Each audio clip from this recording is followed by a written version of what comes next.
I think it's important to remember that video games can sometimes cause you to think and act relatively quickly, much like a hand to a hot stove. Unbelievers might think it's simply an activity we do to waste the most precious years of our lives.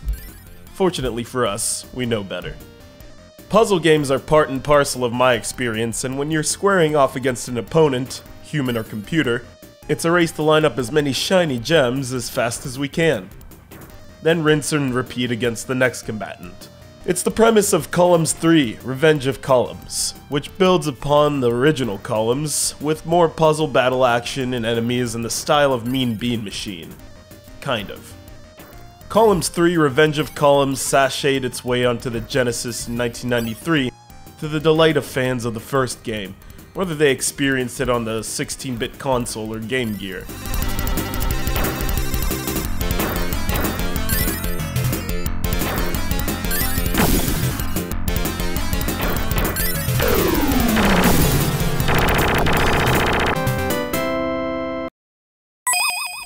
If you've ever read the romantic story of Lord Carnarvon and Howard Carter's exploration of King Tut's tomb, then you already know the premise behind Columns 3. You're a treasure hunter searching for cash money in an ancient pyramid. Although I'm sure Howard Carter had a tougher time crawling through sarcophagi and surviving the mummy's curse, rather than trying to line up 3 or more gems before the board fills up.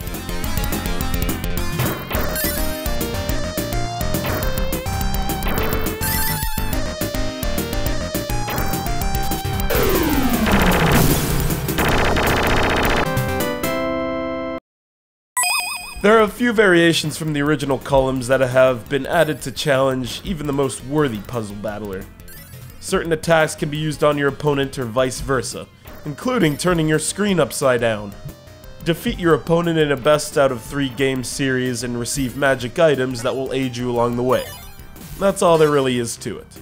Columns 3 does not miss a beat from its predecessor in terms of addictive and challenging gameplay, not to mention music that will dance around in your head at some fairly inopportune times after a considerable amount of time playing this game.